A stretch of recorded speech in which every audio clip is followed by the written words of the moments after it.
Exams में अक्सर question पूछा जाता है कि दूरदृष्टि दोष यानी हाइपरमेट्रोपिया में किस तरह की समस्या का सामना करना पड़ता है, और आज हम इसी के बारे में विस्तार से जानेंगे और बिल्कुल इजी तरीके से हम इसे समझने की कोशिश करेंगे। और वीडियो के एंड तक इससे रिलेटेड कोई भी क्वेश्चन आपका कभी भी एग्ज़ाम में नहीं छूटेगा, यानी कि ये आपको बिल्कुल ईजी तरीके से याद हो जाएगा।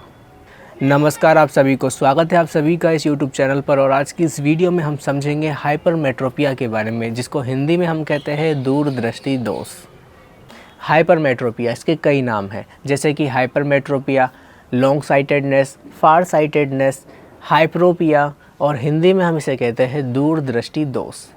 हाइपरमेट्रोपिया, जिसका हिंदी में नाम है दूरदृष्टि दोष। अब दूरदृष्टि दोष से आपको क्या समझ में आता है कि दूर की दृष्टि का दोष है, यानी कि दूर की चीज़ें हमें साफ दिखाई नहीं देती। लेकिन इसका बिल्कुल उल्टा है। आपको इसमें याद क्या करना है कि हमें दूर की चीज़ें स्पष्ट रूप से दिखाई देती है, यही हमारी प्रॉब्लम है। क्या है? दूर की चीज़ें स्पष्ट रूप से दिखाई देती है, यही हमारी प्रॉब्लम है। आपको इस तरह से याद करना है इसको। तो इसमें क्या समझना है आपको? हाइपरमेट्रोपिया यानी दूरदृष्टि दोष के अंदर आपको दूर की चीज़ें स्पष्ट रूप से दिखाई देती है और पास की चीज़ें धुंधली या अस्पष्ट दिखाई देती है। ये आपको याद करना है इसके अंदर। तो इससे हमने क्या समझा कि हमें दूर की चीज़ें स्पष्ट रूप से दिखाई देती है और पास की चीज़ें अस्पष्ट या धुंधली दिखाई देती है। अब हम थोड़ा सा डिटेल में चलते हैं, हाइपरमेट्रोपिया को जानते हैं कि इसमें और क्या क्या बातें हैं जो कि एग्ज़ाम से पूछी जा सकती है, जो कि बहुत ज़्यादा इम्पोर्टेंट हो सकती है। हाइपरमेट्रोपिया, जिसमें दूर की चीज़ें स्पष्ट रूप से दिखाई देती है। अब हम समझते हैं कि हाइपरमेट्रोपिया के अंदर आखिर ऐसा क्या क्या होता है जिसकी वजह से हमें दूर की चीज़ें स्पष्ट दिखाई देती है और पास की चीज़ें धुंधली या अस्पष्ट दिखाई देती है। तो चलिए समझते हैं इसको।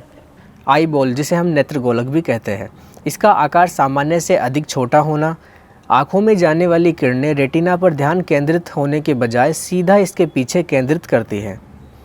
ऐसा होने से दूर की वस्तुएं साफ या स्पष्ट दिखाई देती है, लेकिन पास की वस्तुएं देखने में परेशानी आती है, यानी कि जो पास की वस्तुएं हैं वो धुंधली और अस्पष्ट दिखाई देती है।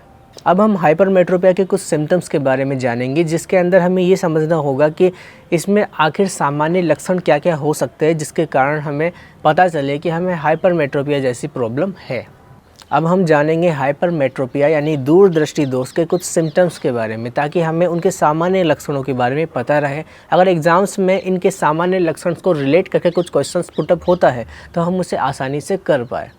Symptoms of hypermetropia. हाइपरमेट्रोपिया के अन्य सामान्य लक्षणों में शामिल है दूर की वस्तुओं पर फोकस करने में कठिनाई, घूरना, बार बार सिर दर्द, पढ़ने के बाद थकान का अनुभव।